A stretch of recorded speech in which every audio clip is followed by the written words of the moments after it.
Hello दोस्तों, मैं हूं अमित साहू। आज हम स्टार्ट करने जा रहे हैं छत्तीसगढ़ राज्य वन सेवा परीक्षा, जिसमें एसीएफ और रेंजर का पोस्ट निकला हुआ है।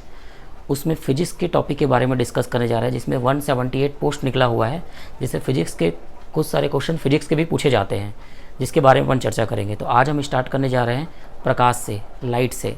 लाइट का टॉपिक अपन स्टार्ट करेंगे कि लाइट में क्या क्या क्वेश्चन बन सकते हैं, लाइट से फिजिक्स के कौन कौन से क्वेश्चन राज्य सेवा परीक्षा में पूछे जा सकते हैं। चलिए आज स्टार्ट करते हैं अपन। सबसे पहले प्रकाश की गुण के बारे में बात करते हैं, प्रकाश की प्रकृति। तो प्रकाश की प्रकृति में सबसे पहली प्रकृति, प्रकाश सीधी रेखाओं में गमन करता है। हमें पता है कि प्रकाश जो होती है वो कौन सी रेखाओं में जाती है, सीधी रेखाओं में। आप इसका प्रैक्टिकल भी कर सकते हैं। टॉर्च लाइट आप स्टार्ट करते हो, देखते हो प्रकाश हमेशा कौन सी दिशा में जाती है, सीधी दिशाओं में जाती है। इतना क्लियर हुआ, ठीक है। चलिए सेकेंड, प्रकाश जो होती है वो कौन सी तरंगे होती है, विद्युत चुंबकीय तरंगे होती है। प्रकाश जो है कौन सी तरंगे होती है, विद्युत चुंबकीय तरंगे, इलेक्ट्रोमैग्नेटिक वेव। मतलब इलेक्ट्रिक और मैग्नेटिक फील्ड के कॉम्बिनेशन से जो वेव जनरेट होता है उसको बोलते हैं इलेक्ट्रोमैग्नेटिक वेव। इसीलिए इसके संचरण के लिए माध्यम की आवश्यकता नहीं होती, क्योंकि प्रकाश कौन सी तरंगे हैं, विद्युत चुंबकीय तरंगे, और विद्युत चुंबकीय तरंगों को संचरण के लिए माध्यम की कोई आवश्यकता नहीं होती। तो यहाँ से आपका एक क्वेश्चन बन सकता है कि प्रकाश कौन सी तरंगे होती है, ठीक है। विद्युत चुंबकीय तरंगे है कि यांत्रिक तरंगे है कि और भी अलग तरीके के तरंगे हैं।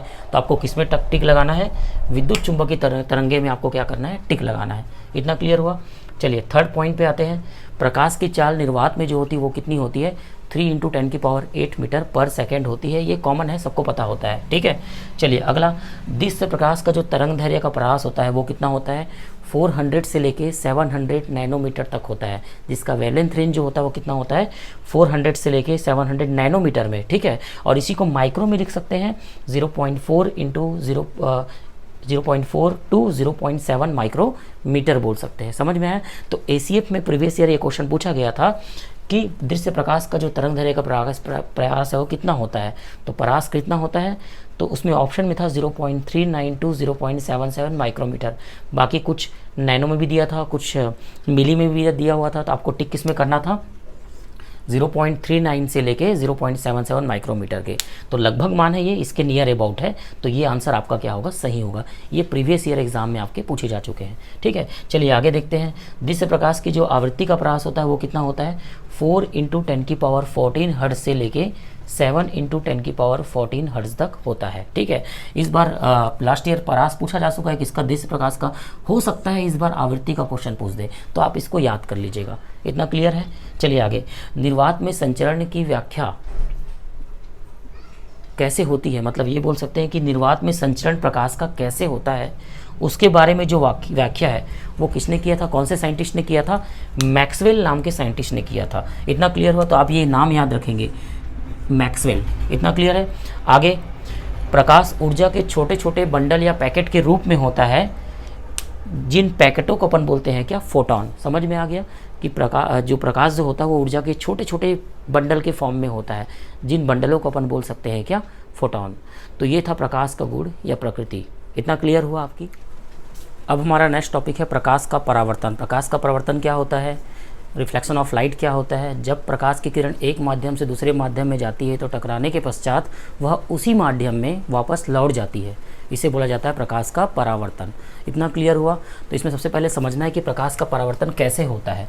तो सबसे पहले अपने को एक सतह की ज़रूरत पड़ेगी, सरफेस की ज़रूरत पड़ेगी। इसको बोलते हैं परावर्ती पृष्ठ। क्या बोलते हैं, परावर्ती पृष्ठ। ये जो है परावर्ती पृष्ठ है, रिफ्लेक्टिंग सरफेस, इसको अपन बोलेंगे रिफ्लेक्टिंग सरफेस। इतना क्लियर हुआ, ठीक है। ये 90 डिग्री पे क्या होता है, अभिलंब होता है, नॉर्मल। यहाँ पे एन क्या है, नॉर्मल, नॉर्मल इसको बोलते हैं अभिलंब, अभिलंब। इतना क्लियर हुआ। अब यहाँ पे एक प्रकाश को अपन क्या कर रहे हैं, इंसिडेंट कर रहे हैं, आपतित कर रहे हैं। तो ये कहलाता है इंसिडेंट रे, इंसिडेंट रे, आपतित किरण, इंसिडेंट रे, आपतित किरण, आपतित किरण। इतना क्लियर हुआ। अब ये प्रकाश का परावर्तन, तो ये क्या करेगा, उस प्रकाश को उसी दिशा में वापस क्या करेगा, परावर्तित कर देगा। तो ये कहलाएगा रिफ्लेक्टेड रे, रिफ्लेक्टेड रे, जिसे बोला जाता है परावर्तित किरण, परावर्तित किरण, रिफ्लेक्टेड रे। इतना क्लियर है, ठीक है। अब देखिए the angle between incident ray and normal is called angle of incidence. मतलब अभिलंब और आपतित किरण के बीच बनने वाला कोण क्या कहलाता है? आपतन कोण कहलाता है। क्लियर हुआ? ठीक है। The angle between reflected ray and normal is called angle of reflection. ठीक है। परावर्तित किरण और अभिलंब के बीच बनने वाला कोण क्या कहलाता है? परावर्तन कोण कहलाता है। इतना क्लियर हुआ? ठीक है। तो इस तरीके से परावर्तन को अपन समझ सकते हैं। तो यहाँ पे जो कोण होगा वो क्या होगा? परावर्तन कोण होगा। ठीक है। अभिलंब और आपतित किरण के बीच का कोण आपतन कोण, अभिलंब और परावर्तित किरण के बीच का कोण क्या कहलाएगा? परावर्तन कोण कहलाएगा। ठीक है। और इस बिंदु को बोला जाता है आपतन बिंदु। क्या बोला जाता है? आपतन बिंदु, पॉइंट ऑफ इंसिडेंस।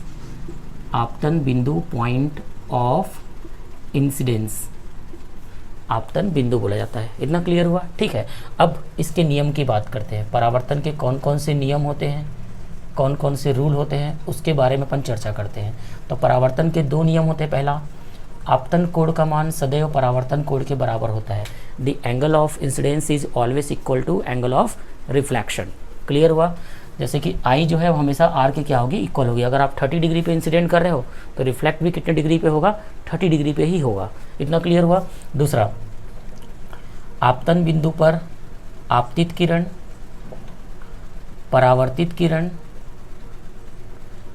तथा अभिलंब नॉर्मल तीनों एक ही तल पर क्या होते हैं? स्थित होते हैं। क्लियर हो गया? देख लो, आपतित किरण, अभिलंब, परावर्तित किरण तीनों क्या है? एक ही तल पर क्या होते हैं? स्थित होते हैं। एक ही तल पर, एक ही तल पर स्थित होते हैं, या एक ही बिंदु पर क्या होते हैं? स्थित होते हैं।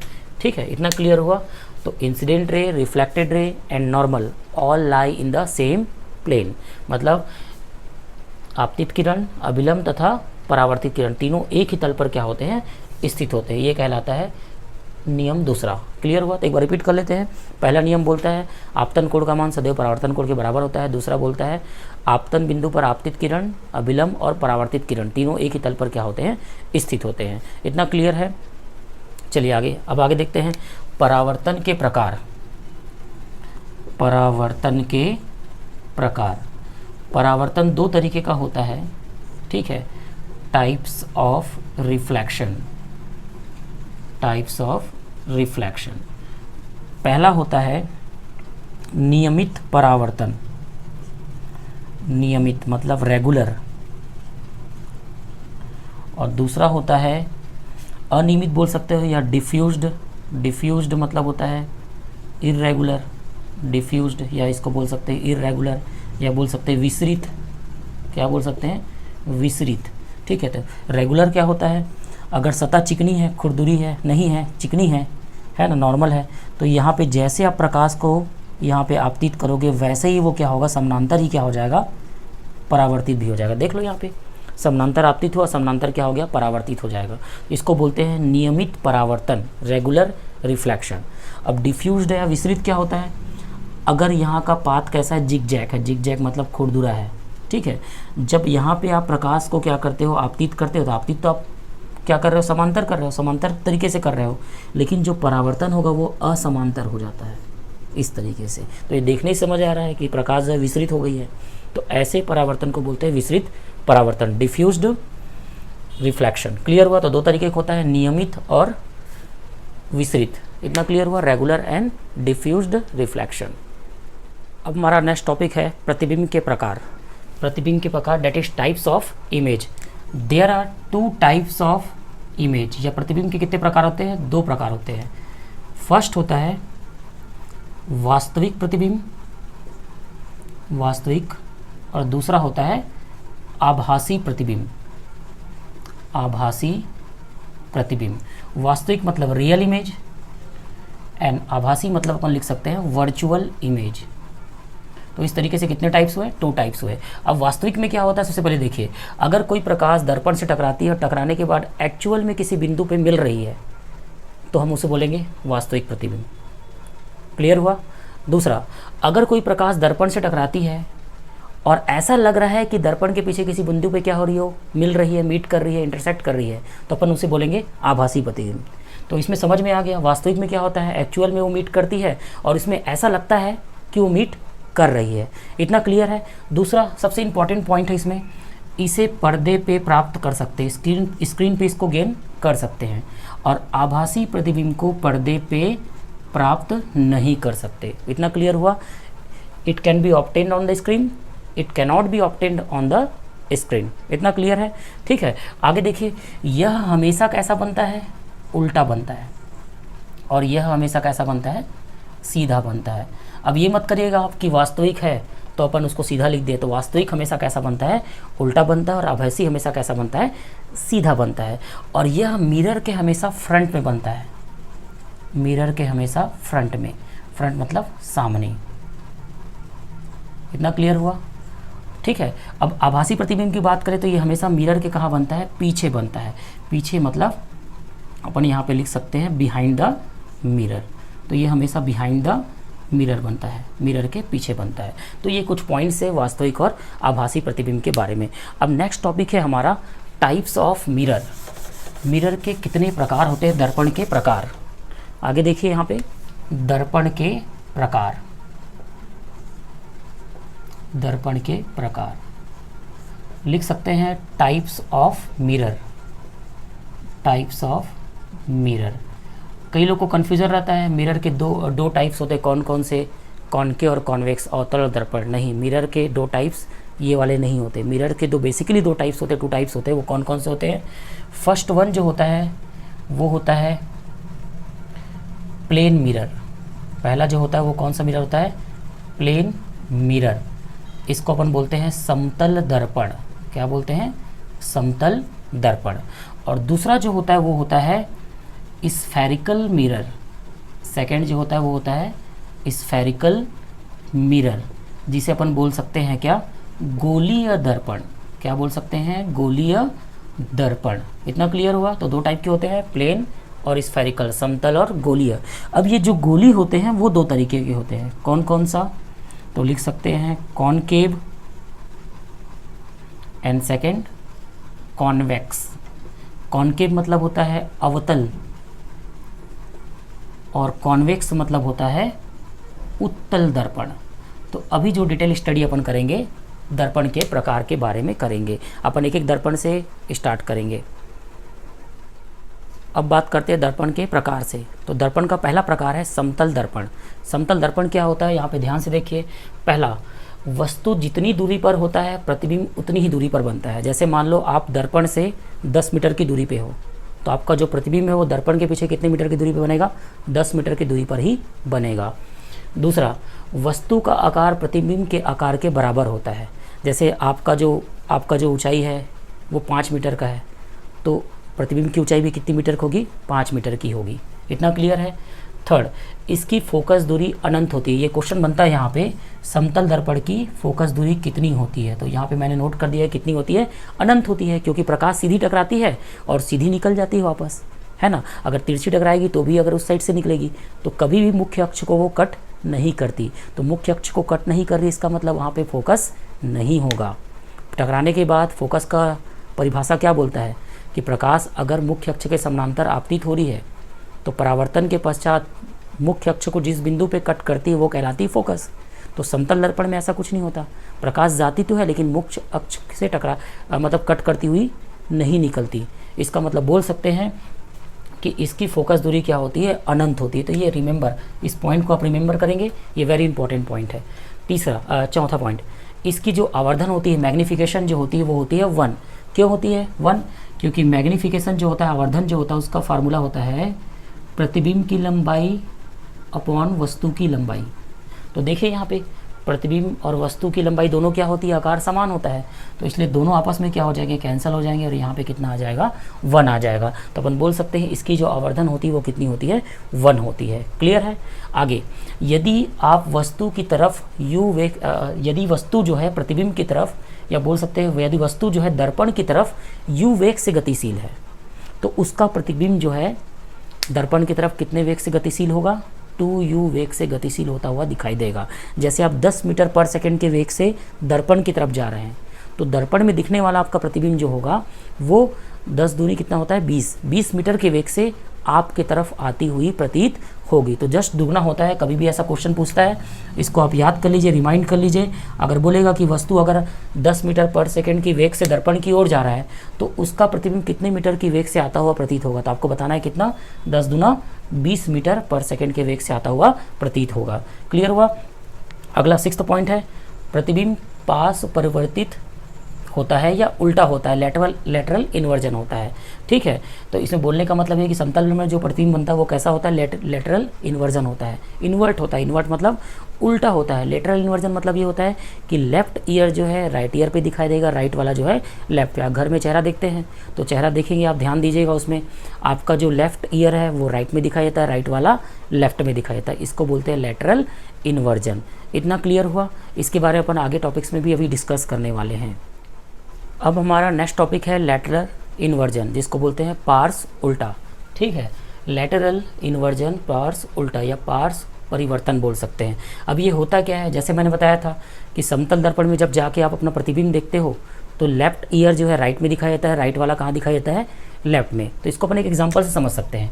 जैसे मान लो हमारे पास एक समतल दर्पण है, अब इसके सामने मैंने एक आर बना दिया, तो जब इसका इमेज देखूंगा तो वो कैसा दिखेगा, कुछ इस तरीके से दिखाई देगा। इसी को ही बोला जाता है लेटरल इन्वर्जन। ठीक है, अब इसका यूज़ कहाँ पे है, तो इसका यूज़ न्यूमेरिकल में आता है, जिसको बोलते हैं क्लॉक प्रॉब्लम। क्या बोल सकते हैं, क्लॉक प्रॉब्लम। तो क्लॉक प्रॉब्लम वाले क्वेश्चन में क्या है, अगर मान लो अगर रियल टाइम जो है, वास्तविक समय जो है, अगर a की पावर h है, तब इसका इमेज टाइम मतलब प्रतिबिंब समय जो होगा, उस घड़ी को जब अपन दर्पण में देखेंगे तो हमें क्या दिखाई देगा, ये 12h माइनस AH। जैसे उदाहरण से इसको समझ सकते हैं अपन। अगर मान लो घड़ी पे 2 बजा हुआ है, घड़ी पे कितने बजे हुए हैं, 2 बजे हुए हैं, तो जब उसको अपन दर्पण में देखते हैं, घड़ी को सामने रख देंगे, 2 बजा हुआ है घड़ी पे, जब उसको दर्पण में दिखेंगे तो कितना बजा हुआ दिखाई देगा, 12 आवर वाला है ये, माइनस ए कितनी दी हुई है हमारे को 2, तो ये हो जाएगा कितना 10। तो अपने को कितना बजा हुआ दिखाई देगा, वो 10 बजा हुआ दिखाई देगा। इतना क्लियर हुआ। तो अगर 2 बजे हुए हैं घड़ी पे तो वो कितने बजे हुए दिखाई देंगे अपने को, 10 बजे हुए दिखाई देंगे। तो ये पहला हो गया, किसके लिए, ये आवर वाले सुई के लिए हो गया। सेकंड, अब किसकी बात करते हैं, इफ़ रियल टाइम या वास्तविक समय जो है घड़ी पे मान लो कितना हुआ है, AH/BM। अब इसमें मिनट वाली सुई की भी बात करते हैं अपन। ये आवर वाली सुई होगी, ये कौन सी वाली होगी, मिनट वाली सुई की।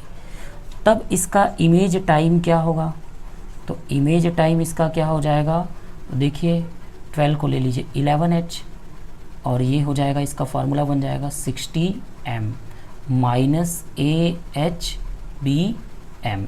जैसे उदाहरण से समझिए इसको।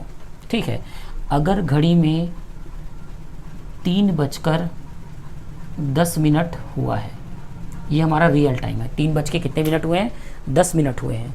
तो जब उसको अपन दर्पण पे देखते हैं तो वो कितना दिखाई देगा, देखिए 11 माइनस 3, ये कौन सा है, आवर वाला है, 11 माइनस 3 कितना हो जाएगा, 8। ठीक है, अब आगे देखिए मिनट वाला 60 मिनट, और यहाँ पे कितना है 10 है, माइनस 10, तो कितना आ जाएगा ये 50 मिनट।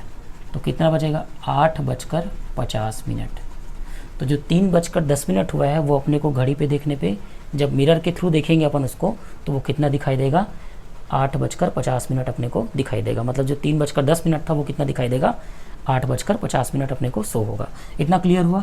ठीक है, अब आगे बात करते हैं। थर्ड, इफ़ रियल टाइम, अगर जो वास्तविक समय है वो मान लो कितना है, AH/BM और CS है, मतलब सेकंड का भी अपन सुई ऐड करते हैं, तब जो इमेज टाइम होगा, प्रतिबिंब का जो समय होगा, वो अपने को क्या दिखाई देगा, देखिए ध्यान से, 11H 59M M60S minus AH/BM CS। ये इसका फॉर्मूला बन गया। जैसे उदाहरण के लिए लिख सकते हैं अपन, अगर मान लो घड़ी पे 2:10 और 15 सेकेंड हो रहे हैं, आवर, मिनट एंड सेकेंड, तो अब क्या हो जाएगा देखिए। तो सबसे पहले देखिए आवर वाला 11h माइनस करेंगे 2h, तो ये कितना हो जाएगा 9h। ठीक है, अब आगे देखिए फिर मिनट वाले की बात करते हैं, तो 59m माइनस मिनट कितना है 10m, तो ये हो जाएगा कितना 59 माइनस 10 49m मिनट। ठीक है, अब 15 सेकेंड है तो 60 सेकेंड माइनस हो जाएगा 15 सेकेंड इज इक्वल टू क्या आएगा देखिए 60 माइनस 15 45 सेकेंड। इसका मतलब अगर 2:10 और 15 सेकेंड हुए हैं तो अपने को वॉच पे कैसा दिखाई देगा, मिरर पे कैसा दिखाई देगा वो इमेज, मिरर पे अपन दिखाई देगा 9:49 और 45 सेकेंड अपने को दिखाई देगा। इतना क्लियर हुआ। अगर किसी भी घड़ी पे 2:10 15 सेकेंड हुआ है, आप जब उसको मिरर के सामने ले जाते हो और देखते हो तो अपने को दिखाई देता है 9:49 45 सेकेंड अपने को दिखाई देता है। तो ये कहलाता है क्या, लेटरल इन्वर्जन, पार्स उल्टा। इतना क्लियर है। क्लॉक प्रॉब्लम बहुत इंपॉर्टेंट टॉपिक है, आप उसको एक बार प्रैक्टिस कर लीजिएगा, बहुत इजी है, बहुत अच्छे से आपसे बन सकता है। सिर्फ आपको ट्रिक याद करना है जो मैंने बताया है, ये भी एग्जाम में आपके पूछे जा सकते हैं। चलिए आगे, दो समतल दर्पण अगर थीटा कोण पे रखे हुए हैं, झुके हुए हैं, तो उनमें प्रतिबिंबों की संख्या क्या होगी ये अपने को निकालना है। चलिए सबसे पहले देखते हैं, जैसे मान लो ये पहला समतल दर्पण है और ये दूसरा समतल दर्पण है, दोनों के बीच का कोण कितना है, मान लो थीटा है, और यहाँ पे कोई वस्तु रखी हुई है, वो वस्तु यहाँ पे क्या है, रखी हुई है। अपने को बताना है कि इसमें टोटल नंबर ऑफ इमेज कितने होंगे, प्रतिबिंबों की संख्या कितनी होगी। देखिए अब इसमें देखेंगे तो इसका प्रतिबिंब इसमें बनेगा, ये प्रतिबिंब इसके लिए वस्तु हो जाएगा, और वो वस्तु क्या करेगा, वो जो वस्तु होगा वो प्रतिबिंब बनाएगा यहाँ पे। अब इसका प्रतिबिंब इसके लिए वस्तु बनेगा, फिर वो वस्तु इसके लिए क्या बनाएगा, प्रतिबिंब बनाएगा। इस तरीके से बहुत सारे क्या बनेंगे, प्रतिबिंब बनेंगे। तो अपने को कुल प्रतिबिंबों की संख्या बतानी। तो सबसे पहले इसमें दो कंडीशन लेके चलते हैं। यदि m बराबर 360 अपॉन थीटा लेके चलते हैं, अगर इसकी वैल्यू क्या है, विषम है, m बराबर लेके चलते हैं 360 अपॉन थीटा और इसकी वैल्यू क्या आ रही है, विषम आ रही है, तब प्रतिबिंब की संख्या जो होगी, प्रतिबिंब की संख्या जो होगी वो n बराबर m हो जाएगी। क्लियर है। उदाहरण से समझ सकते हैं, यदि इस थीटा का मान जो है अपने को दिया हुआ है 40 डिग्री, अगर थीटा का मान कितना दिया गया है, 40 डिग्री दिया गया है, तो m से चेक करते हैं, m बोलता है 360 अपॉन 40, तो कितना आएगा 9, और 9 कौन सी राशि है, तो ये विषम संख्या है। 9 कौन सी संख्या है, विषम संख्या है। तो यहाँ पे प्रतिबिंबों की संख्या जो हो जाएगी वो कितनी हो जाएगी, n बराबर m बराबर 9। तो ये पहला नियम है। तो अगर ये दोनों दर्पण 40 डिग्री के कोण पे रखे गए हैं, एंगल पे रखा हुआ है, तो इसके प्रतिबिंबों की संख्या कितनी होगी, 9 होगी। ठीक है। चलिए सेकंड, यदि m बराबर 360 upon theta is equal to, यदि क्या आता है यहाँ पे सम संख्या आता है, ऑड नंबर आता है, जैसे सॉरी यहाँ पे इवन नंबर आया, वैसे ही 360 upon theta is equal to क्या आता है, मान लो इवन नंबर आता है, सम संख्या आता है। तो सम संख्या अगर यहाँ पे आती है तो उस कंडीशन में क्या होगी, तो यहाँ पे प्रतिबिंब की जो संख्या होगी, प्रतिबिंब की संख्या जो होगी वो n बराबर हो जाएगी m-1। इतना क्लियर, ये ट्रिक है इसका, इसको अपने को दिमाग में बैठाना है। n बराबर क्या हो जाएगा, m-1। जैसे उदाहरण के लेके चलते हैं, इसका उदाहरण लेके चलते हैं अपन। अगर थीटा की वैल्यू जो है यहाँ पे कितनी है, मान लो अपन लेके चलते हैं 90 डिग्री, m कितना हो जाएगा 360 अपॉन 90। अब यहाँ पे 90 से जब डिवाइड करेंगे कितना आएगा, 9 4 जा 4, मतलब ये कौन सी संख्या हो गई, सम संख्या, इवन नंबर हो गई। ठीक है, जहाँ यहाँ पे विषम आया था, यहाँ पे क्या आ गया, सम आ गया, इवन नंबर। तो अगर 4 अगर सम संख्या है, सम संख्या है 4, तो इस कंडीशन में n बराबर क्या हो जाएगा, m-1, और m-1 मतलब 4 - 1 कितना हो जाएगा, 3। तो इस कंडीशन में जो प्रतिबिंब की संख्या हो जाएगी वो कितनी हो जाएगी, 3 हो जाएगी। समझ में आ गया। तो अगर 360 अपॉन थीटा विषम आता है तो अपन सीधा सीधा लिख देंगे n is equal to m। अगर 360 अपॉन थीटा क्या आता है, सम आता है, तो अपने को क्या करना पड़ेगा, m में -1 करना पड़ेगा। इसको पढ़ लीजिएगा अच्छे से, ये आपके एग्ज़ाम के लिए बहुत इंपॉर्टेंट हो सकता है, क्योंकि ऐसे क्वेश्चन पूछे जा सकते हैं, क्योंकि दिन प्रतिदिन पेपर का लेवल बढ़ते ही जा रहा है। तो इसके अकॉर्डिंग ये समतल दर्पण का क्वेश्चन आपके एग्ज़ाम में पूछा जा सकता है। ठीक है, तो ये था आपका समतल दर्पण का टॉपिक। ACF के प्रीवियस ईयर क्वेश्चन की बात करते हैं। एक क्वेश्चन प्रीवियस ईयर पूछा गया था जिसके बारे में अपन चर्चा करते हैं, जो हमारे लास्ट टॉपिक से रिलेटेड है, 2 प्लेन मिरर से रिलेटेड है, जिसके बारे में अपन चर्चा कर सकते हैं, है ना। देखिए क्वेश्चन क्या पूछा गया था, how many images are formed for an object placed in between 2 parallel plane mirror. इसका मतलब ये है कि 2 पैरेलल प्लेन मिरर रखे हुए हैं।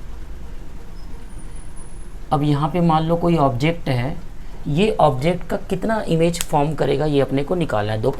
2 पैरेलल प्लेन मिरर हैं, वहाँ पे एक ऑब्जेक्ट अपन रख दिए हैं, वस्तु को रख दिए हैं, इसके कितने इमेजेस बनेंगे, प्रतिबिंब बनेंगे, वो अपने को कैलकुलेट करना है। सबसे पहले देखिए यहाँ पे ऑप्शन दिए हैं 2, 4, 6, 12, नन ऑफ दीज।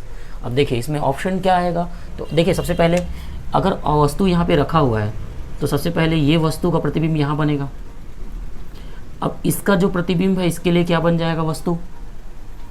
अब ये जो वस्तु है इसके लिए, इस वस्तु को ये क्या बनाएगा, अपना प्रतिबिंब बनाएगा। फिर आगे इसका प्रतिबिंब इसके लिए क्या बन जाएगा, वस्तु। फिर इसका वस्तु जो है इसके लिए क्या बनेगा, प्रतिबिंब। तो अपन बोल सकते हैं कि एक दूसरे के लिए जो वस्तु होगी, प्रतिबिंब होगी, और दूसरे के लिए क्या बन जाएगी, वस्तु। इसका प्रतिबिंब इसके लिए वस्तु बनेगी, सेम वैसी इसका वस्तु इसके लिए क्या बनेगी, प्रतिबिंब। तो ये इस तरीके से क्या होगा, चलते जाएगा, सो ऑन। तो इस तरीके से हम बोल सकते हैं यहाँ पे कितने नंबर ऑफ इमेजेस होंगे, तो नंबर ऑफ इमेजेस जो होंगे, प्रतिबिंब की जो संख्या होगी वो कितनी हो जाएगी, यहाँ पे इन्फिनिटी। कितनी हो जाएगी, इन्फिनिटी, अनंत, ये हो जाएगी। तो यहाँ पे कोई ऑप्शन दिख रहा है 2, 4, 6, 12 और नन ऑफ दिस में, तो यहाँ पे 2 नहीं हो सकता, 4 भी नहीं, 6 भी नहीं, 12 नहीं, तो कौन सा ऑप्शन आएगा, नन ऑफ दिस। तो यहाँ पे टोटल नंबर ऑफ इमेजेस कितने हो जाएंगे, इन्फिनिटी हो जाएंगे। और मैंने बाकी का बता दिया आपको, जैसे कोई एंगल पे रखा हुआ है, कोण पे रखा हुआ है, तो कितने इमेज बनेंगे, तो इसके लिए मैंने फार्मूला आपको जस्ट लास्ट टॉपिक में अभी पढ़ाया है। तो इस बार हो सकता है कि यहाँ से क्वेश्चन ना पूछ के सीधा सीधा ये वाला क्वेश्चन पूछ दे कि थीटा कोण पे रखा हुआ है, कितने नंबर ऑफ इमेजेस होंगे। इसके बारे में अपन लास्ट वीडियो पे चर्चा कर चुके हैं। ठीक है, अब नेक्स्ट टॉपिक है गोलीय दर्पण। गोलीय दर्पण 2 तरीके के होते हैं, पहला होता है अवतल दर्पण, दूसरा होता है उत्तल दर्पण, कॉनकेव मिरर, कॉन्वेक्स मिरर। अब ये अवतल दर्पण और उत्तल दर्पण क्या होता है, ये दोनों क्या होते हैं, गोलीय दर्पण के एक भाग होते हैं। अगर किसी गोलीय दर्पण के बाहरी पृष्ठ को मैं क्या कर दूं, पेंट कर दूं, और प्रकाश को मैं आंतरिक पृष्ठ पे क्या कर रहा हूं, इंसिडेंट कर रहा हूं, तो ये जो पार्ट होगा इसी को अपन क्या बोलेंगे, अवतल दर्पण। अब उत्तल दर्पण के लिए क्या होगा, अगर मैं इसकी आंतरिक सतह को क्या करता हूँ, पेंट कर देता हूँ, तो यहाँ पे जो बाहरी सतह होगी वो क्या कहलाए, बाहरी सतह जो होगी वो क्या होगी, परावर्ती पृष्ठ बन जाएगी। तो ऐसे दर्पण को अपन क्या बोलेंगे, उत्तल दर्पण। इतना क्लियर हुआ। तो अगर बाहरी सतह को पेंट करते हो और आंतरिक पृष्ठ को क्या बनाते हो, परावर्ती पृष्ठ बनाते हो, तो अवतल दर्पण होगा। अगर आंतरिक सतह को पेंट करते हो और बाहरी पृष्ठ को क्या बनाते हो, परावर्ती पृष्ठ बनाते हो, रिफ्रैक्टिंग सरफेस बनाते हो, तो वो कौन सा दर्पण होगा, उत्तल दर्पण, कॉन्वेक्स मिरर। इतना क्लियर हुआ। अब देखिए इस गोलीय दर्पण का एक केंद्र भी होगा, जैसे इसका यहाँ पे, इस गोलीय दर्पण के केंद्र को बोला जाता है क्या, वक्रता केंद्र। क्या बोलेंगे यहाँ पे, सी को वक्रता केंद्र। वक्रता केंद्र मतलब centre of curvature, centre of curvature. इतना क्लियर हुआ। ठीक है, तो गोलीय दर्पण का जो केंद्र होगा वो क्या कहलाएगा, सेंटर ऑफ कर्वेचर, वक्रता केंद्र। अब इस दर्पण का भी तो एक केंद्र होगा, जैसे ये दर्पण है, जितना अपन कट किए, जितने भाग को काटे यहाँ से, तो इसका एक केंद्र होगा, उस केंद्र को अपन क्या बोलेंगे, पोल। पोल मतलब ध्रुव। इतना क्लियर हुआ। तो दर्पण का जो केंद्र होगा वो क्या कहलाएगा, ध्रुव कहलाएगा, जिसे अपन बोल सकते हैं पोल। इतना क्लियर हुआ। ठीक है, अब देखिए ध्रुव और वक्रता केंद्र से एक अक्ष पास हो सकती है इस तरीके से। इस अक्ष को बोला जाता है मुख्य अक्ष,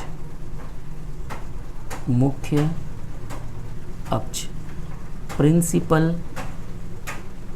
एक्सिस।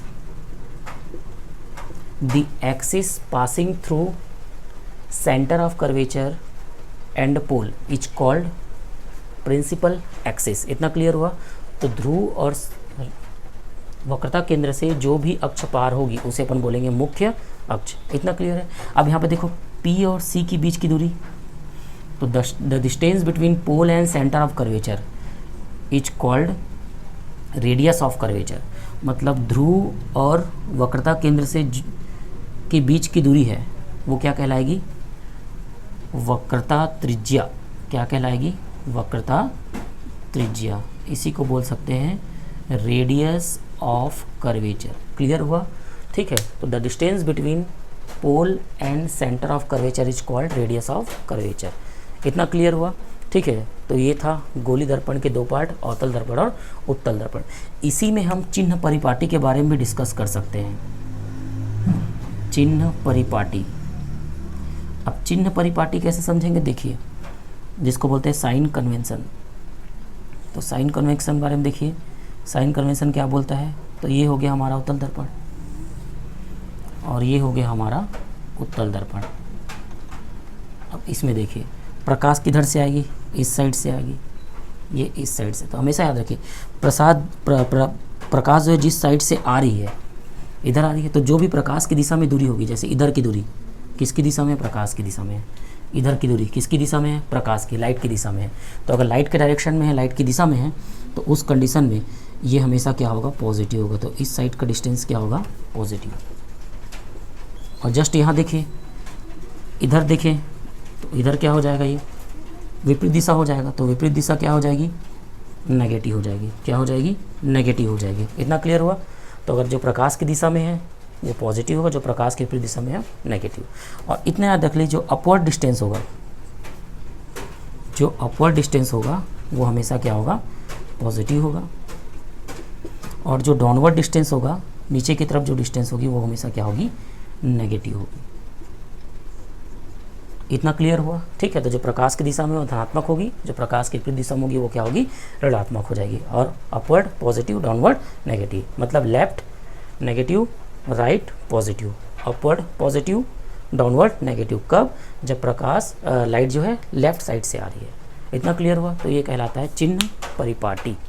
चलिए, अब हमारा नेक्स्ट टॉपिक है प्रतिबिंब संरचना के नियम, रूल्स फॉर इमेज फॉर्मेशन कैसे होता है उसके बारे में पढ़ेंगे। ठीक है। चलिए, फर्स्ट पॉइंट ये बोलता है, अगर प्रकाश की किरण मुख्य अक्ष के समानांतर आपतित हो रही है तो ये परावर्तन के पश्चात फोकस से होकर गुजरती है। इतना क्लियर हुआ? ठीक है। अगर इसी को मैं उत्तल की बात करूं तो उत्तल में भी ऐसा ही होगा। अगर प्रकाश की किरण मुख्य अक्ष के समानांतर आपतित हो रही है तो परावर्तन के पश्चात ऐसा लगता है कि वो किससे परावर्तित हो रही है? फोकस से। तो इसमें एक्चुअल में ऐसा होता है, इसमें अपीयर टू मीट ऐसा लगता है अपने को। Actual meet, appear to meet, इसमें ऐसा होता है, इसमें ऐसा लगता है। क्लियर हुआ? तो जब प्रकाश की किरण मुख्य अक्ष के समानांतर आपतित होती है तो परावर्तन के पश्चात कहाँ से होकर गुजरती है? फोकस से होकर गुजरती है, या फोकस से होकर गुजरती हुई प्रतीत होती है। क्लियर हुआ? When the light goes parallel to principal axis after reflection pass through focus. इसका मतलब अगर मुख्य अक्ष के समानांतर प्रकाश को आपतित कर रहे हैं तो परावर्तन के पश्चात मुख्य अक्ष को जिस बिंदु पे कट करेगा वो बिंदु कहलाता है फोकस। तो यहाँ पे F जो है वो क्या कहलाएगा? फोकस कहलाएगा। F क्या कहलाएगा? फोकस। और यहाँ पे देख सकते हैं ये ध्रुव है, मैंने लास्ट वीडियो में बताया था। ठीक है। अब ध्रुव से लेके फोकस तक की दूरी क्या कहलाती है? फोकस दूरी। ध्रुव से लेके फोकस तक की दूरी क्या कहलाती है? फोकस दूरी, फोकल लेंथ। फोकस दूरी, फोकल लेंथ। इतना क्लियर हुआ? अब देखिए, इसकी फोकस दूरी लेफ्ट साइड में, इसलिए इसका जो साइन होगा क्या होगा? नेगेटिव होगा। इसकी फोकस दूरी राइट साइड में, इसलिए इसका जो साइन होगा वो क्या होगा? पॉजिटिव होगा। तो न्यूमेरिकल के लिए अपने को याद करके रखना है कि अवतल का जो है फोकल लेंथ क्या होता है? नेगेटिव होता है। और उत्तल का फोकल लेंथ क्या होता है? पॉजिटिव होता है, जो न्यूमेरिकल में बहुत काम आने वाला है। तो पहला नियम क्या बोलता है? अगर प्रकाश की किरण मुख्य अक्ष के समानांतर आपतित होती है तो परावर्तन के पश्चात फोकस से होकर गुजरती है। ठीक है। चलिए, दूसरा,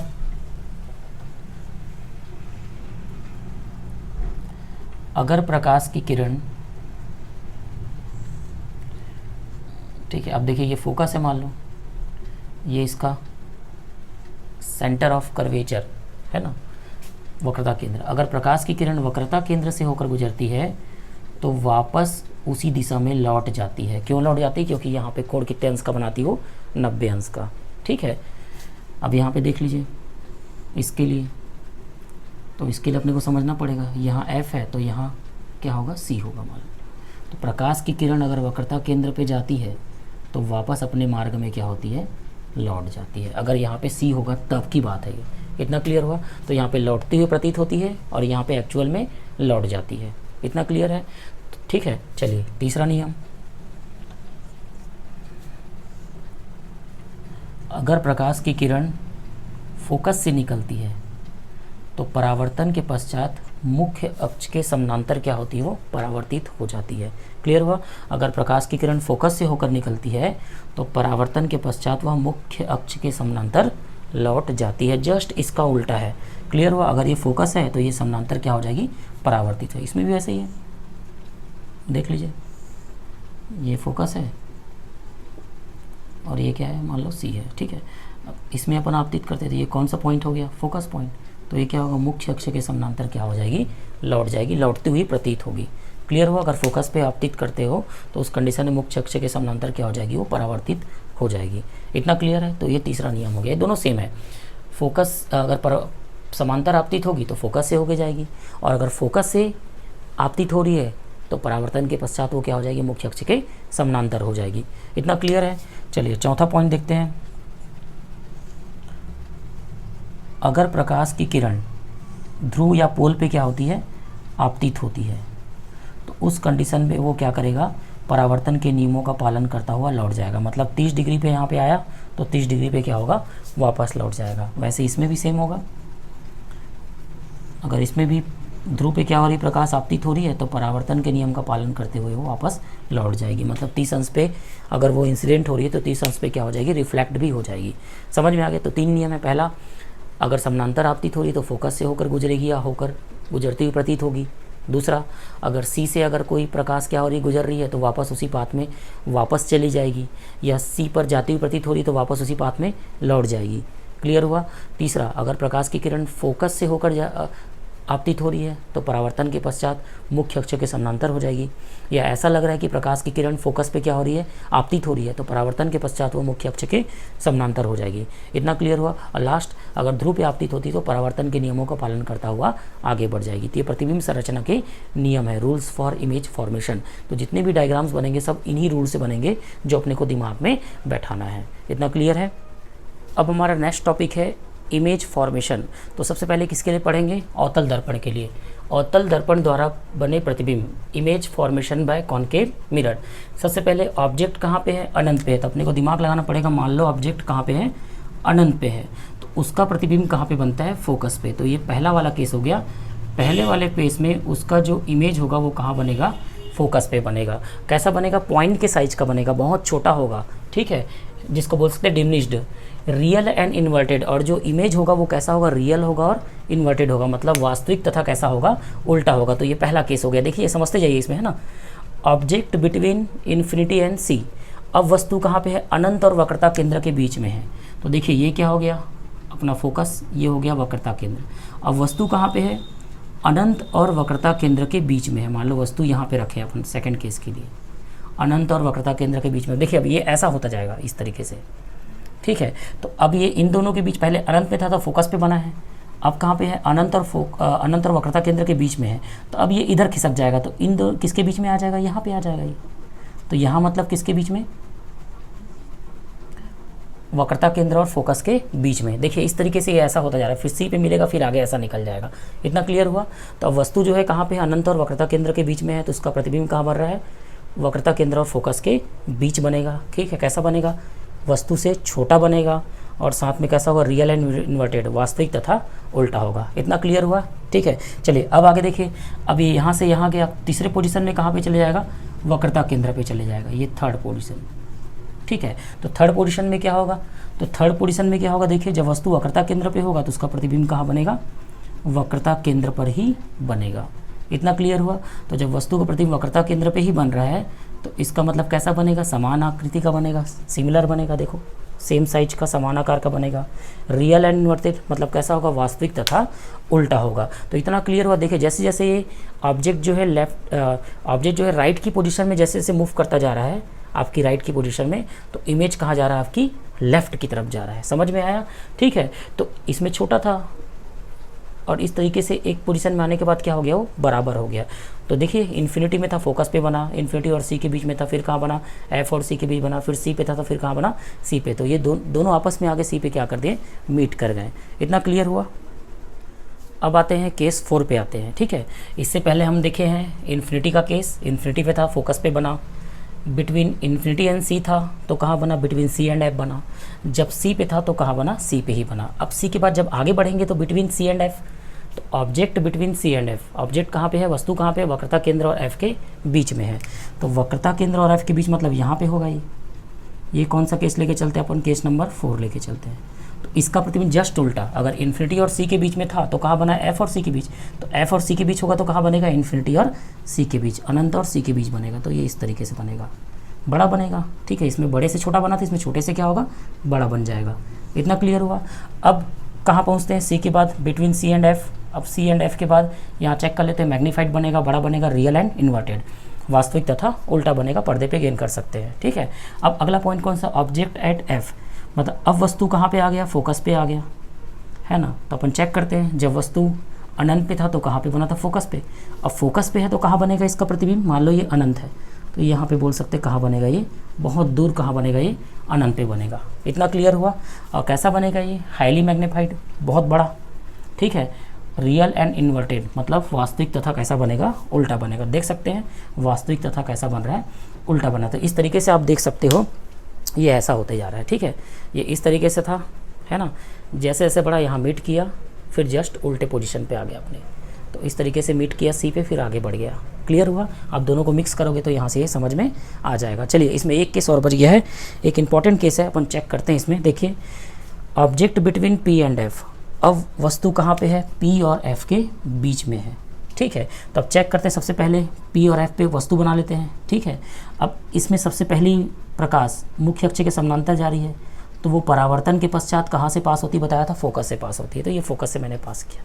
दूसरी प्रकाश यहाँ से कितने डिग्री पे जा रही है, 90 डिग्री पे। तो 90 डिग्री पे जो प्रकाश जाती है वापस उसी पाथ में क्या होती है, लौट जाती है। तो जो लौटेगी वो कहाँ से पास होगी, सी से। तो जब हम देखते हैं तो दोनों क्या हो जा रही है, असमानांतर हो जाएगी। तो असमानांतर जब पीछे की तरफ इसको बढ़ाएंगे तो ये यहाँ पे दोनों क्या करेगी, मीट करेगी। मीट करेगी मतलब मिलेगी। तो मिलने पे यहाँ पे क्या बनेगा, उसका प्रतिबिंब बनेगा। तो देख सकते हैं image at behind the mirror, image कहाँ बनेगा, दर्पण के पीछे बनेगा। हाईली मैग्नीफाइड मतलब बहुत बड़ा बनेगा, देख लीजिए इसके कंपेयर में बहुत बड़ा है। और आभासी तथा सीधा बनेगा। आभासी क्यों, क्योंकि दर्पण के पीछे बन रहा है, इसको पर्दे पे प्राप्त नहीं कर सकते। तो ये कैसा होगा, आभासी होगा, और कैसा होगा, सीधा होगा। तो ये थे 7 केसेस किसके लिए, अवतल दर्पण के लिए। अभी हमने डिस्कस किया अवतल दर्पण द्वारा बने प्रतिबिंब की संरचना के बारे में। अभी स्टार्ट करने जा रहे हैं उत्तल दर्पण द्वारा प्रतिबिंब बनने की संरचना के बारे में, कि उत्तल दर्पण में कैसे प्रतिबिंब बनता है। ठीक है, तो image formation by convex mirror. सबसे पहले ऑब्जेक्ट एट इन्फिनिटी, अब वस्तु कहाँ पे है, अनंत पे है। चलिए सबसे पहले बना लेते हैं उत्तल दर्पण। अब यहाँ चेक करते हैं वस्तु कहाँ पे है, अनंत में है। ठीक है, अनंत मतलब यहाँ कहीं पे होगा अनंत, इस तरफ। ठीक है, एट इन्फिनिटी, और यहाँ लिख देते हैं एट इन्फिनिटी। कहाँ पे होगा वस्तु, अनंत पे। तो अनंत से जब प्रकाश आती है तो मुख्य अक्ष के क्या होती है, समानांतर आती है। और नियम मिलता है कि अगर मुख्य अक्ष के समानांतर कोई प्रकाश अगर आपतित हो रही है परावर्तन के पश्चात, ऐसा लगता है कि कहाँ से गुजर रही है, फोकस से होकर। इस तरीके से ये ऐसा लगेगा कि ये कहाँ से गुजर रही है, फोकस से होकर गुजर रही है। ऐसा लगेगा वो कहाँ से होकर गुजरेगी, फोकस से होकर। तो इसका मतलब जब वस्तु अनंत पे होती है तो दोनों प्रकाश कहाँ पे मिल रहे हैं, फोकस पे मिल रहा है। ऐसा लग रहा है कि फोकस पे मिल रहा है, तो इसका प्रतिबिंब कहाँ पे बनेगा, फोकस से बनेगा। ऐसा प्रतीत होगा कि प्रतिबिंब कहाँ पे बन रहा है, फोकस पे बन रहा है। ठीक है, और कैसा बनेगा, डिमिनिश्ड, बहुत छोटा बनेगा। मतलब बहुत छोटा मतलब पॉइंट के साइज का, बिंदु के आकार का बनेगा। वर्चुअल एंड डायरेक्ट मतलब आभासी, और कैसा बनेगा, सीधा बनेगा। इतना क्लियर हुआ। तो ये केस था कौन सा, जब वस्तु अनंत पे होता है तो उसका प्रतिबिंब कहाँ बनता है, फोकस से बनता है। चलिए अब आगे देखते हैं। जब वस्तु अनंत और ध्रुव के बीच हो, object between infinity and P. अब वस्तु कहाँ पे है, अनंत और पी के बीच में है।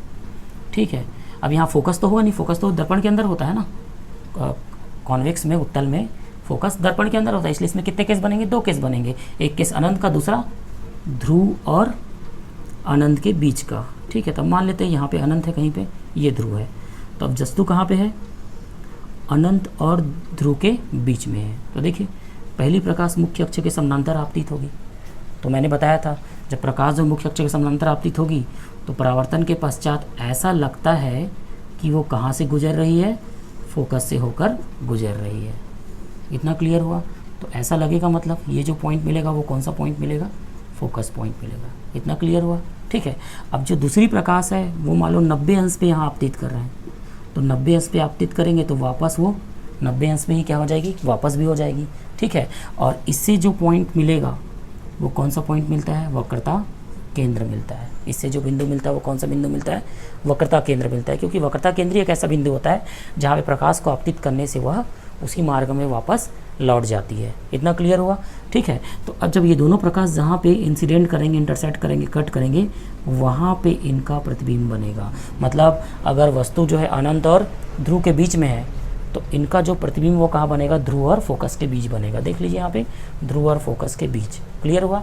डिमिनिश मतलब छोटा, देख लीजिए ये बहुत बड़ा था और उसका प्रतिबिंब कैसा बन रहा है, बहुत छोटा बन रहा है। वर्चुअल एंड डायरेक्ट, और कैसा बनेगा, आभासी, और कैसा बनेगा, सीधा बनेगा, क्योंकि दर्पण के पीछे बन रहा है, जिसे अपन पर्दे पे प्राप्त नहीं कर सकते। तो ये था उत्तल दर्पण द्वारा बने प्रतिबिंब की संरचना।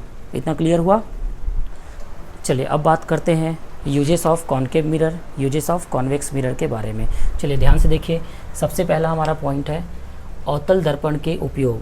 ठीक है, इसके यूज़ कैसे करना अपने को अवतल दर्पण का। पहला यूज़ होता है इसका, सबसे पहला यूज़ है टॉर्च, सर्च लाइट, वाहनों के हेडलाइट में इसका उपयोग है। यहाँ से क्वेश्चन बनता है एक कि टॉर्च के लाइट के लिए अपन कौन से दर्पण का उपयोग करते हैं, या सर्च लाइट के लिए या वाहनों के हेडलाइट के लिए कौन से दर्पण का यूज़ किया जाता है। 4 ऑप्शन दिया रहेगा, आपको टिक किस में लगाना पड़ेगा, अवतल दर्पण में। ठीक है, तो ये पहला पॉइंट हो गया, टॉर्च, सर्च लाइट, वाहनों के हेडलाइट के लिए यूज़ किया जाता है। दूसरा, यूज़ बाय डेंटिस्ट, डेंटिस्ट जो है दांत को बड़ा करने के लिए एक लेंस एक अपन अंदर में लगाते हैं, उसके लिए मिरर के लिए किसका यूज़ करते हैं, अवतल दर्पण का भी यूज़ करते हैं। ठीक है, लेंस का भी यूज़ किया जाता है, लेकिन फिलहाल तो यहाँ पे किसकी बात कर रहे हैं, दर्पण के बारे में बात कर रहे हैं। तो डेंटिस्ट लोग किसका यूज़ करते हैं, अवतल दर्पण का यूज़ करते हैं। दूसरा, सेविंग दर्पण के लिए अपन सेविंग करने के लिए भी यूज़ करते हैं। और चौथा जो है वो है सूर्य के प्रकाश को एक बिंदु पर केंद्रित करने के लिए भी किसका यूज़ किया जाता है, अवतल दर्पण का यूज़ किया जाता है, उपयोग किया जाता है। इतना क्लियर हुआ। चलिए अब बात करते हैं उत्तल दर्पण के लिए।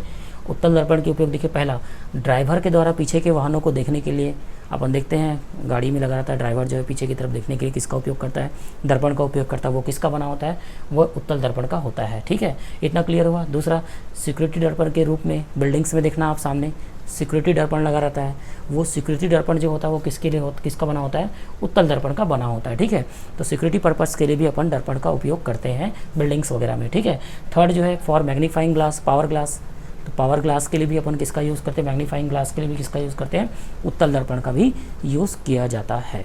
इतना क्लियर हुआ। तो ये थे उपयोग किसके, अवतल और उत्तल दर्पण के। यहाँ से एक क्वेश्चन पूछा जाता है, आप इसको बहुत अच्छे से पढ़ लेना, ये आपके एग्जाम के लिए बहुत ज़्यादा इम्पोर्टेंट है। अब न्यूमेरिकल के पॉइंट ऑफ व्यू से हम बात करते हैं फॉर्मूले की। तो सबसे पहला फॉर्मूला है जो एग्जाम में भी पूछा जाता है, relation between radius of curvature and focal length, वक्रता त्रिज्या और फोकस दूरी में क्या संबंध है। तो दोनों में संबंध होता है F इज इक्वल टू होता है R/2। इतना क्लियर हुआ। F की जो वैल्यू होती है वो R/2 के इक्वल होती है, ये पूछा जाता है एग्जाम में। तो आप याद रखेंगे F is equal to R/2 होती है, या R की वैल्यू 2 टाइम्स ऑफ F होती है। इतना क्लियर हुआ। ठीक है, F होता है फोकस दूरी और R होता है त्रिज्या। ठीक है, तो F को लिखते हैं यहाँ पे फोकस दूरी, फोकस दूरी, और R होता है वक्रता त्रिज्या, वक्रता त्रिज्या। अब मैंने बताया था कि अगर आप अवतल दर्पण यूज़ कर रहे हैं, अवतल दर्पण अगर आप यूज़ कर रहे हैं तो अवतल दर्पण के लिए जो F होता है वो कैसा होता है, नेगेटिव होता है। ठीक है, उसके बाद अगर मैंने बताया था कि उत्तल दर्पण अगर आप यूज़ कर रहे हो तो उसकी फोकस दूरी हमेशा क्या होगी, धनात्मक होगी, ये आप याद रखेंगे। तो ये दोनों में संबंध हो गया वक्रता त्रिज्या और फोकस दूरी में। इतना क्लियर है। चलिए अब आगे अपन संबंध देखते हैं किसमें, दर्पण सूत्र में। तो दर्पण सूत्र की जब बात करते हैं तो दर्पण सूत्र जो होता है जिसको बोलते हैं मिरर फॉर्मूला। मिरर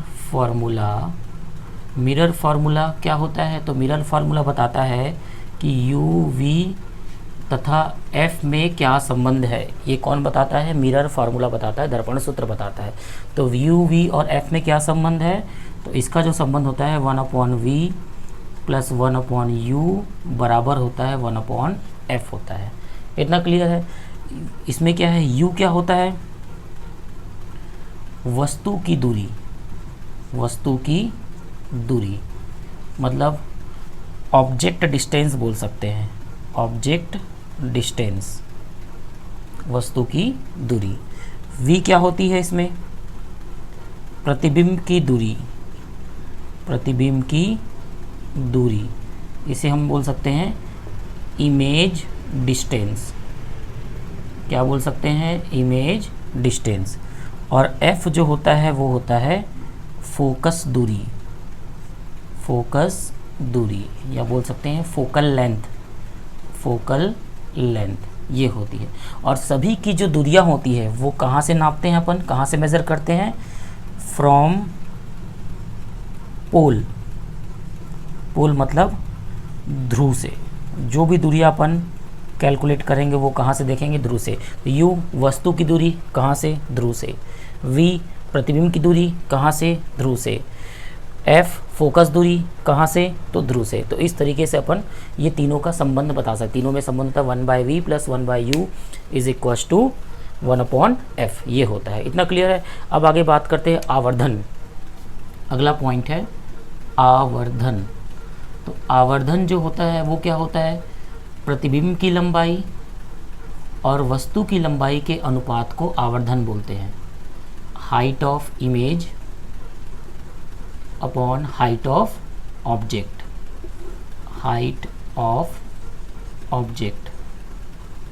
इतना क्लियर है। मैं आपको डेरिवेशन वगैरह कुछ नहीं बताऊंगा, सिर्फ मैं शॉर्ट ट्रिक बता रहा हूँ कि अपने को कैसे याद करना है। Height of image upon height of object, प्रतिबिंब की लंबाई और वस्तु की लंबाई के अनुपात को बोलते हैं आवर्धन। आवर्धन बताता है कि कितना गुना बड़ा प्रतिबिंब बना है, कितना गुना छोटा प्रतिबिंब बना। जैसे m की वैल्यू 2 आ गई, तो 2 आ गई तो अपने को समझ में आ जाएगा कि हाँ दुगुना बना है। 3 आ गई तो 3 गुना, 4 आ गई तो 4 गुना। इस तरीके से अपन निकाल सकते हैं। तो m के वैल्यू से पता चलता है कि प्रतिबिंब कितना बड़ा बना है, कितना गुना बड़ा बना है, और छोटा बना है तो कितना गुना छोटा बना है। तो अपन m की वैल्यू से बता सकते हैं। इतना क्लियर हुआ। और इसका जो फार्मूला होता है m is equal to h2 upon h1 is equal to होता है -v अपॉन u। ये आपको याद करना है, इससे न्यूमेरिकल्स बनते हैं और एग्जाम में न्यूमेरिकल्स इससे डेफिनेटली एग्जाम में इससे न्यूमेरिकल्स पूछे जाते हैं।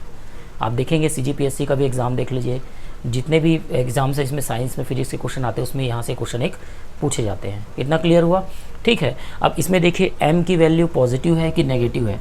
अगर m की वैल्यू नेगेटिव है इसका मतलब कौन सा इमेज बनेगा, रियल, वास्तविक, ठीक है। और अगर m की वैल्यू पॉजिटिव है तो यहाँ पे बोल सकते हैं कौन सा बनेगा, इमेज बनेगा इसमें वर्चुअल डेट इज़ आभासी। ये इसके ट्रिक्स हैं, अपने को याद रखना है। यहाँ से पता चलेगा पॉजिटिव और नेगेटिव से। तो समझ में आ गया। तो ये था आवर्धन का पॉइंट्स। अब आगे अपन न्यूमेरिकल से स्टार्ट करेंगे कि कैसे अपने को न्यूमेरिकल पढ़ना है, किस तरीके न्यूमेरिकल एग्जाम में पूछे जा सकते, संभावित न्यूमेरिकल की भी अपन प्रैक्टिस करेंगे और जो आ चुके हैं उनकी भी प्रैक्टिस करेंगे। अब हमारा प्रकाश के परावर्तन का जो पार्ट था, रिफ्लेक्शन ऑफ लाइट का जो पार्ट था, उसका थ्योरी पार्ट कंप्लीट होता है, ठीक है। अब आगे न्यूमेरिकल की बात करते हैं। सबसे पहले न्यूमेरिकल नंबर 1, एक बेसिक न्यूमेरिकल से, छोटा न्यूमेरिकल से स्टार्ट करते हैं, जहाँ पे प्लस माइनस का बहुत बड़ा रोल है, ठीक है। चलिए देखिए, अवतल दर्पण की फोकस दूरी 20 सेंटीमीटर है। किसकी बोल रहा है, अवतल दर्पण की। कितनी बोल रहा है, 20 सेंटीमीटर। जो फोकल लेंथ है किसका, कॉनकेव मिरर का, वो कितना है, 20 सेंटीमीटर है। तो अवतल के लिए क्या हो जाएगा, अवतल के लिए देखिए, अवतल का जो फोकस दूरी कहाँ होता है, लेफ्ट साइड पे होता है, इसलिए क्या लेंगे, इसको -20 सेंटीमीटर लेके चलेंगे, ठीक है। अब इसकी वक्रता त्रिज्या क्या होगी, यही प्लस माइनस को अपने को समझना है। अगर अवतल दर्पण है तो माइनस होगा और उत्तल दर्पण है तो क्या होगा, प्लस होगा। इतना क्लियर है। इसकी वक्रता त्रिज्या क्या होगी, तो वक्रता त्रिज्या जो r होती है वो होती है 2 टाइम्स ऑफ f। इतना क्लियर है। तो ये हो जाएगा 2 इंटू -20। इतना क्लियर हो गया। 22 × 40 -40 सेंटीमीटर। तो इसकी जो वक्रता त्रिज्या होगी वो कितनी होगी, -40 सेंटीमीटर होगी। इन दोनों का संबंध एग्जाम में पूछा जा सकता है कि r और f में क्या संबंध होता है। तो r जो होता है वो f का कितना टाइम्स होता है, 2 टाइम्स होता है। इसको आप याद रखेंगे। क्लियर। अब नेक्स्ट क्वेश्चन की बात करते हैं। एक अवतल दर्पण के 30 सेंटीमीटर दूर रखी वस्तु, अब इसमें क्लियर कर दिया u की वैल्यू कितनी है, 30 सेंटीमीटर। हमेशा ऑब्जेक्ट को या वस्तु को अपन बोलते हैं किस साइड रखते हैं अपन इसको, लेफ्ट साइड में रखते हैं, इसलिए इसकी डिस्टेंस कैसी हो जाएगी, नेगेटिव हो जाएगी। u = -30 centimetre. किसके लिए, ऑब्जेक्ट के लिए, वस्तु की दूरी। ठीक है। अब आगे देखिए, का 3 गुना बड़ा प्रतिबिंब बनता है। ठीक है, मतलब उसका जो प्रतिबिंब वो कितना गुना बन रहा है, 3 गुना बड़ा बन रहा है। तो पहला देखना है आभासी के लिए, दूसरा है वास्तविक के लिए प्रतिबिंब प्राप्त होता है। इतना क्लियर हुआ। प्रत्येक स्थिति में फोकस दूरी ज्ञात कीजिए। मतलब जो अपने को 3 गुना बड़ा प्रतिबिंब प्राप्त होता है वो आभासी और वास्तविक प्रतिबिंब प्राप्त होता है। दोनों स्थिति ज्ञात अपने को दिया हुआ है। ठीक है। प्रत्येक स्थिति में फोकस दूरी बात कर दिए। मतलब बोल रहा है कि अगर जो इसकी प्रतिबिंब है अगर वो आभासी है तो फोकस दूरी कितनी होगी, यदि प्रतिबिंब जो है वास्तविक है तो फोकस दूरी कितनी होगी, अपने को निकालना। मतलब आपके पास दिया गया है किसकी दूरी, ऑब्जेक्ट डिस्टेंस दिया गया है। अगर इमेज जो है आपका 3 टाइम्स ज़्यादा बनता है तो उस कंडीशन में आपको बताना है कि अगर वो वर्चुअल है तो उसका फोकल लेंथ क्या होगा, अगर वो रियल है तो उसका फोकल लेंथ क्या होगा, ये अपने को कैलकुलेट करना है। तो सबसे पहले किसके लेते हैं, फर्स्ट आभासी के लिए। किसके लेके चलते हैं, आभासी के लिए, फॉर वर्चुअल। तो वर्चुअल के लिए आप देखेंगे m की वैल्यू हमेशा क्या होती है, वर्चुअल के लिए धनात्मक होती है। तो यहाँ m की वैल्यू क्या हो जाएगी, कितना गुना, 3 गुना। तो 3 गुना है m की वैल्यू 3 हो जाएगी। और वर्चुअल के लिए क्या होता है, धनात्मक होता है। तो m बराबर हो जाएगा +3। इतना क्लियर हुआ। अब यहाँ से अपन निकाल सकते हैं m = -v/u। ये हमारे पास फार्मूला है। तो यहाँ पे m की वैल्यू 3 -v, u की वैल्यू -30। तो यहाँ से v की वैल्यू आ जाएगी कितनी, 33 × 90 सेंटीमीटर। अब क्या लगाएंगे, दर्पण सूत्र लगाएंगे। तो दर्पण सूत्र बोलता है 1/f = 1/v + 1/u। अब देखिए v की वैल्यू कितनी है, 90, तो 1/90 हो जाएगा, प्लस u की वैल्यू 30 -30, तो यहाँ पे हो जाएगा -30। ये 1/f की वैल्यू। तो 1/f = क्या हो जाएगा, एलसीएम लेंगे, 90 आएगा, लघुत्तम समापवर्तक 90 बन जा, एक बार जाएगा, फिर प्लस माइनस माइनस 3 बार जाएगा, तो ये हो जाएगा -2/90। तो यहाँ से जब f निकालेंगे, इसको उल्टा करेंगे तो -90/2 डेट इज कितना हो जाएगा वैल्यू, -45 सेंटीमीटर। ठीक है। तो अगर प्रतिबिंब आभासी बनेगा, वर्चुअल बनेगा, तो उस कंडीशन में उसकी जो फोकल लेंथ है, फोकस दूरी, वो कितनी होगी, -45 सेंटीमीटर होगी। इतना क्लियर हुआ। चलिए अब सेकंड बात करते हैं। सेकंड वास्तविक के लिए बात करते हैं। वास्तविक मतलब रियल, फॉर रियल इमेज। अगर इमेज कैसा बन रहा है, रियल बन रहा है, वास्तविक बन रहा है, तो उस कंडीशन में जो m की जो वैल्यू वो क्या हो जाएगी, -3 हो जाएगी। फिर से फॉर्मूला लगाते हैं, m = -v/u। तो यहाँ पे -3 -v अपने को निकालना है। u की वैल्यू कितनी है, -30, तो -30 ये दोनों आपस में कैंसिल हो गए, तो v की वैल्यू -90 सेंटीमीटर। अब क्या लगाएंगे, दर्पण का सूत्र लगाएंगे, क्योंकि हमें क्या निकालना है, फोकस दूरी, फोकल लेंथ निकालना है। तो दर्पण का सूत्र बोलता है 1/f = 1/v + 1/u, ये होती है। तो 1/f हो जाएगा 1/-90। अब यहाँ पे u की वैल्यू देखो -30 दी है, तो प्लस 1/-30 हो जाएगी।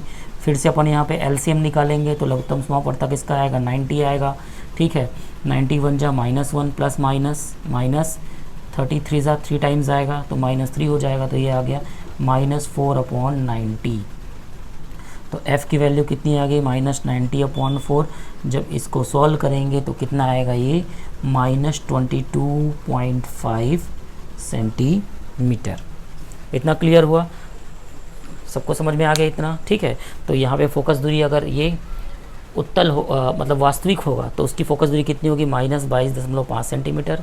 और अगर आभासी होगा तो इसकी वैल्यू होगी -45 सेंटीमीटर। इतना क्लियर हुआ। तो ये था हमारा एक बहुत अच्छा न्यूमेरिकल, इसको आप प्रैक्टिस कर सकते हैं।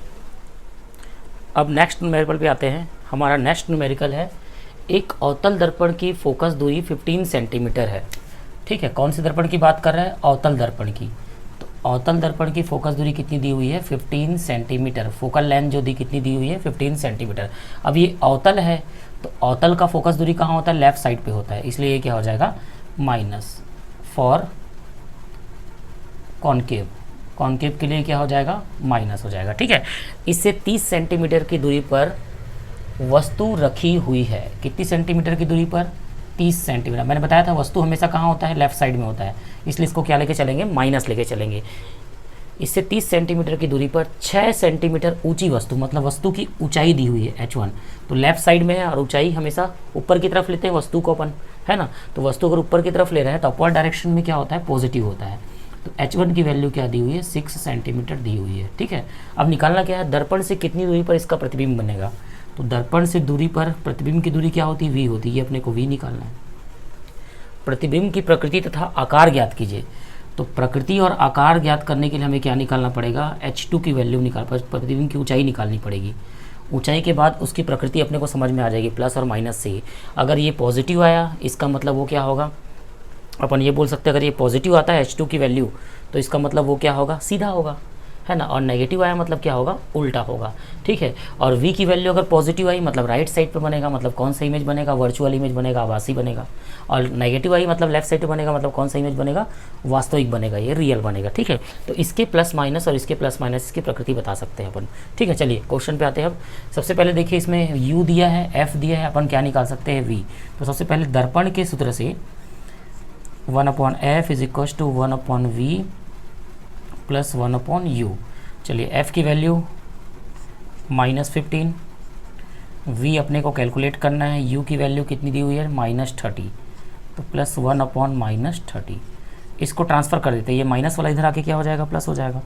तो 1/v इज इक्वल टू 1/-50, ये माइनस वाला ट्रांसफ़र होगा, तो माइनस वाला इधर आके क्या हो जाएगा? प्लस हो जाएगा। ठीक है, चलिए इनका एलसीएम निकालते हैं। लघुत्तम समापत्ता 30 आएगा, 30 है ना। 15 2 जा, 2 टाइम्स आएगा, 30 1 जा। ठीक है, तो जब इसको सॉल्व करेंगे तो 1/v इज इक्वल टू कितना आ गया? -1/30। तो यहाँ से v की वैल्यू जब कैलकुलेट करेंगे तो ये आएगी -30 सेंटीमीटर। तो -30 सेंटीमीटर आई मतलब कहाँ बनेगा? लेफ्ट साइड पे बनेगा, मतलब लेफ्ट साइड पे बना मतलब वास्तविक बनेगा। इतना क्लियर हुआ? तो इससे ये समझ में आ गया ये कैसा रहेगा? वास्तविक प्रतिबिंब होगा। इतना क्लियर है? चलिए अब आते हैं आकार। आकार मतलब क्या निकालना पड़ेगा? h2। तो मैंने लास्ट क्लास में कंसेप्ट में पढ़ाया था आपको, m इज इक्वल टू होता है h2/h1। इतना क्लियर हुआ? इज इक्वल टू होता है यहाँ पे -v/u। इतना क्लियर है?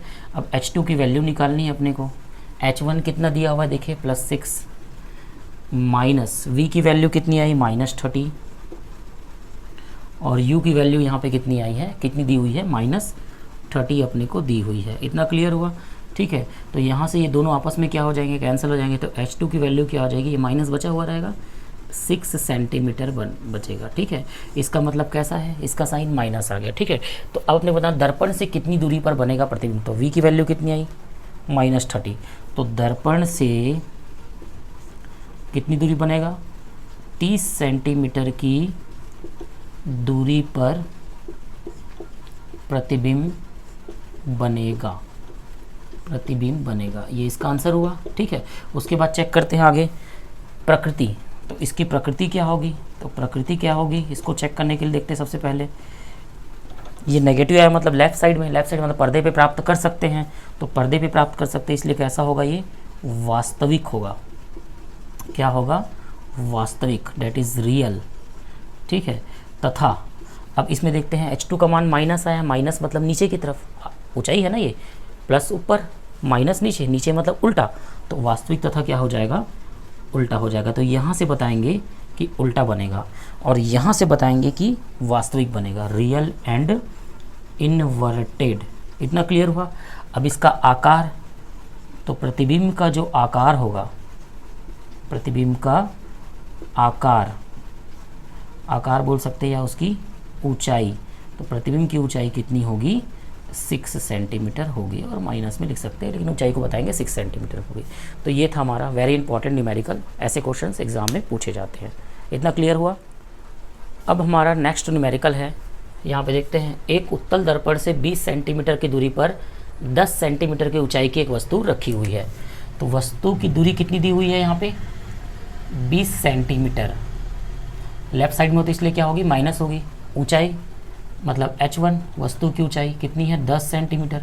और वस्तु की ऊंचाई लेफ्ट साइड पे हमेशा ऊपर की डायरेक्शन में होती है, इसलिए क्या लेके चलेंगे, इसको पॉजिटिव लेके चलेंगे। ये अपना आइडियल है, इसको हमेशा लेके अपने को चलना है, ठीक है। जिसकी वक्रता त्रिज्या 60 सेंटीमीटर है। तो यहाँ पे जो r का मान है वो कितना दिया गया है, 60 सेंटीमीटर। अब 60 सेंटीमीटर पॉजिटिव है कि नेगेटिव है, तो किसके लिए बात कर रहे हैं, for convex mirror. Convex mirror मतलब किसके लिए, उत्तल दर्पण के लिए। कौन से दर्पण के लिए, उत्तल दर्पण के लिए। तो उत्तल दर्पण के लिए जो फोकस दूरी होती है हमेशा क्या होती है, धनात्मक होती है। तो उसकी वक्रता त्रिज्या भी क्या होगी, धनात्मक, क्योंकि राइट साइड में मिलेगा, है ना। जो वक्रता त्रिज्या वो कहाँ मिलेगा, राइट साइड में, इसलिए क्या हो जाएगी, धनात्मक हो जाएगी। तो अब यहाँ से f निकाल सकते हैं, f होता है r/2। r हो गया 60/2, यहाँ से आ जाएगा 30 सेंटीमीटर, वो भी कौन से साइन पे, पॉजिटिव पे। इतना क्लियर है। अब निकालना है अपने को प्रतिबिंब की प्रकृति, स्थिति तथा आकार। तो प्रतिबिंब की स्थिति मतलब क्या निकालनी है, v निकालनी है। आकार मतलब क्या निकालनी है, h2 की वैल्यू निकालनी है। और प्रतिबिंब की प्रकृति मतलब होता है वो रियल है, रियल एंड इन्वर्टेड, या तो वर्चुअल एंड इरेक्ट, आभासी है, सीधा है, या तो फिर वास्तविक है तो उल्टा है। ये अपने को बताना है, वो उसकी प्रकृति के अंतर्गत आता है, ठीक है। चलिए सबसे पहले यहाँ पे क्या है, देखिए u दिया है, f दिया, अपन क्या निकाल सकते हैं, v।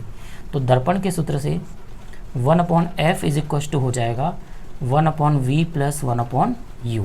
अब देखिए f की वैल्यू 30, v अपने को कैलकुलेट करना है, u दिया हुआ है 20, वो भी माइनस पे, तो यहाँ माइनस लगा देंगे, ठीक है। अब यहाँ से 1/v इज इक्वल हो जाएगा, माइनस को ट्रांसफ़र कर दो, तो माइनस वाला इधर आके क्या हो जाएगा, प्लस हो जाएगा। अब इन दोनों का एलसीएम लेते हैं, लघुत्तम लेते हैं, सॉरी ये माइनस वाला जाके +20 हो जाएगा। तो कितना आ जाएगा यहाँ पे 60, 30 2 जा 20 3 जा, क्या हो जाएगा 5/60। तो यहाँ v की वैल्यू आ जाएगी 60/5, मतलब कितना, +12 सेंटीमीटर। इतना क्लियर हुआ। 12×5 60 होता है, यहाँ से आ जाएगा v की वैल्यू +12 सेंटीमीटर, ठीक है। अब v की वैल्यू निकल गई, तो अब किसकी वैल्यू निकालना है, h2 की वैल्यू। तो हम जानते हैं m इज इक्वल टू होता है h2/h1 is equal to -v/u। इतना क्लियर है। अब h2 की वैल्यू अपने को कैलकुलेट करनी है, एज इट इज लिख देते हैं इसको, है ना। अब यहाँ से h1 कितना दिया है, 10 दिया हुआ है, माइनस v की वैल्यू कितनी आई, 12, और u की वैल्यू अपने को दी हुई है -20। इतना क्लियर हुआ। तो यहाँ से जो ये वैल्यूज़ है आपस में क्या हो जाएंगी, कैंसिल हो जाएगी। तो h2 इज इक्वल टू आ गया 12 × 10/20, तो ये कैंसिल हो गया, 2 6 है ना। तो h2 की वैल्यू कितनी आ गई, +6 सेंटीमीटर। इतना क्लियर हुआ, ठीक है। अब अपने को क्या बताना है, प्रकृति।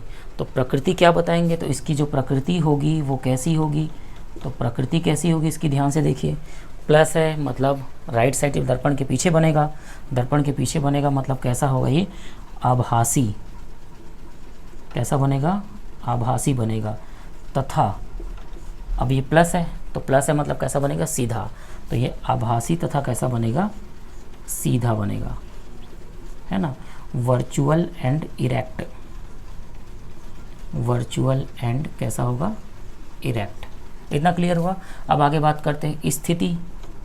तो स्थिति जो है कितने सेंटीमीटर की होगी, तो स्थिति उसकी कितनी होगी, 12 सेंटीमीटर, कितने, 12 सेंटीमीटर पर होगा दर्पण से,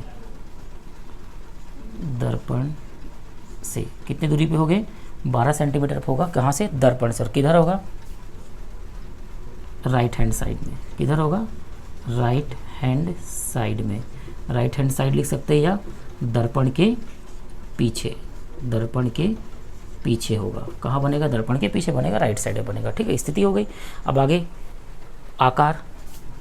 तो जो आकार होगा प्रतिबिंब का, प्रतिबिंब का आकार, तो यहाँ पे लिख सकते हैं प्रतिबिंब का जो आकार होगा वो कितना होगा, 6 सेंटीमीटर होगा, या इसकी ऊंचाई बोल सकते हैं। प्रतिबिंब का आकार मतलब इसकी ऊंचाई के बारे में बात कर रहा है, कितना होगा, 6 सेंटीमीटर होगा। तो इतना क्लियर हुआ। तो ये बहुत अच्छा न्यूमेरिकल है, बहुत इंपॉर्टेंट न्यूमेरिकल है। आप इसको बहुत अच्छे से प्रैक्टिस कर लेना।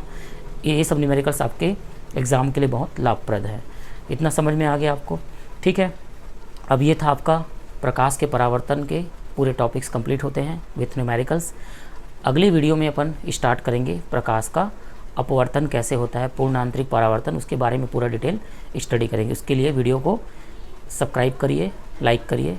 Thank you so much.